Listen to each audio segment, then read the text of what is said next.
পশ্চিমবঙ্গ সরকার জানাচ্ছেন, আগামীকালের প্রস্তাবিত বন্ধকে মানা হবে না, মেনে নেওয়া হবে না।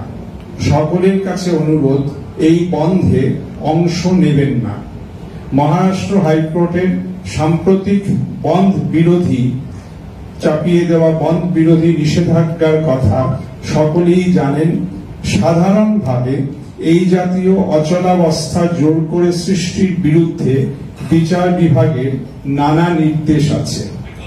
বন্ধ তথা আন্দোলনের নামে সাধারণ মানুষের স্বাভাবিক জীবনযাত্রাকে সহসা জোর করে বন্ধ করে দেওয়ার ব্যাপারে বিচার বিভাগের নির্দেশ মান্য।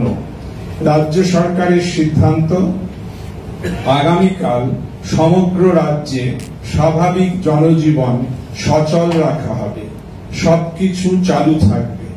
সরকারি কর্মচারীদের প্রতি সরকারের নির্দেশ, অফিস কাছারিতে অবশ্যই স্বাভাবিকভাবে আসবেন।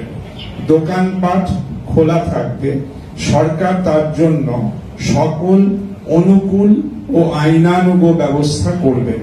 কারো কোনো ক্ষতি হলে সরকার সেদিকটিও দেখবেন।